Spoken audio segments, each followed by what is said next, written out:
Hello बच्चों, let's read this question. The question says what is nature of image when object is at centre of curvature in case of concave mirror. So इस question के अंदर हमें बोल रखा है कि कनकेव मिरर के सेंटर ऑफ कर्वेचर के ऊपर हमारे पास ऑब्जेक्ट रखी गई है, तो उससे जो इमेज बनेगी उसकी नेचर क्या होगी। तो बात करते हैं हम लोग की कंसेप्ट की। कंसेप्ट की यदि बात की जाए, की कंसेप्ट, तो की कंसेप्ट हमारे पास क्या हो जाएगा इस क्वेश्चन के लिए। हम देखते हैं कि यदि हमारे पास कनकेव मिरर के ऊपर सेंटर ऑफ कर्वेचर पे ऑब्जेक्ट रखी है तो उसका इमेज फॉर्मेशन किस प्रकार से होगा। सो हम बात करते हैं image formation when object is at C यानी कि centre of curvature. Centre of curvature के ऊपर यदि हमारे पास ऑब्जेक्ट है तो इससे जो इमेज फॉर्मेशन है वो किस प्रकार से होगा, कनकेव मिरर के थ्रू। और जब इमेज बन जाएगी तो उसके अकॉर्डिंग हम डिफाइन करेंगे कि उसकी नेचर कैसी है। सो यदि मैं कनकेव मिरर की बात करता हूं तो ये हमारे पास क्या हो जाएगा, कनकेव मिरर होगा। ये मैंने मान लिया कि कनकेव मिरर है। इसकी ये हमारे पास क्या हो जाएगी, प्रिंसिपल एक्सिस हो जाएगी। ये हमारे पास हो गया पोल। यहाँ कहीं इसका फोकल पॉइंट हो जाएगा और यहाँ कहीं हमारे पास इसका क्या हो जाएगा, सेंटर ऑफ कर्वेचर हो जाएगा सी। ये हमारे पास क्या हो गया, सेंटर ऑफ कर्वेचर सी। अब हमें बोल रखा है कि जो हमारे पास ऑब्जेक्ट है वो कहाँ पे है, सेंटर ऑफ कर्वेचर के ऊपर है ऑब्जेक्ट। तो इससे इमेज फॉर्मेशन किस प्रकार से होगा, इससे लाइट रे जाएगी जो प्रिंसिपल एक्सिस के पैरेलल हमारे पास लाइट रे जाती है, वो रिफ्लेक्शन के बाद में कहाँ से पास आउट करेगी, वो पास आउट करेगी फोकल पॉइंट से। सो ये हमारे पास लाइट रे जो है वो फोकल पॉइंट से पास आउट करती है कुछ इस प्रकार से। आफ्टर रिफ्लेक्शन ये इस प्रकार से फोकल पॉइंट से पास आउट करेगी।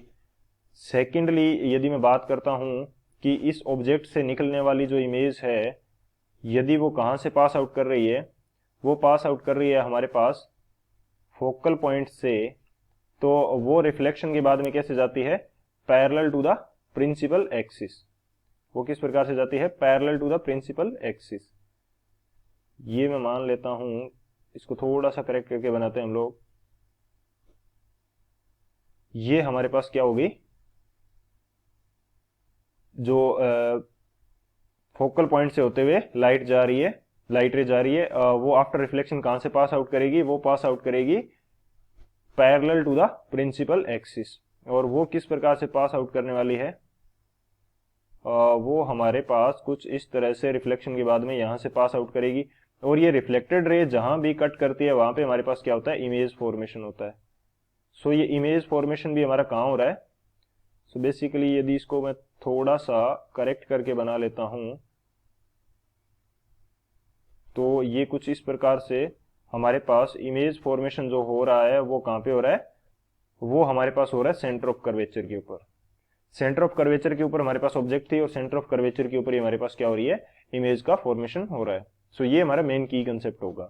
इस की कंसेप्ट की हेल्प से इस क्वेश्चन को सोल्व करते हैं। सॉल्यूशन की यदि बात की जाए तो ये जो इमेज फॉर्म हुई है ये हमारे पास किस टाइप की इमेज है, एक तो ये हमारे पास है रियल इमेज। रियल इमेज है क्यों, क्योंकि यहाँ पे जो लाइट रेस हैं वो एक्चुअल के अंदर एक दूसरे को काट रही हैं या एक दूसरे से मिलती हुई दिखाई दे रही हैं, यानी कि एक्चुअल में यहाँ पे मिल रही हैं, तो ये कौन सी इमेज होगी, रियल इमेज। सेकंड बात करें तो ये कैसी है, इरेक्ट है या फिर इन्वर्टेड है, तो ये इन्वर्टेड इमेज है हमारे पास, इन्वर्टेड है। थर्ड यदि बात की जाए तो ये हमारे पास कैसी है, सेम साइज की है, सेम साइज की।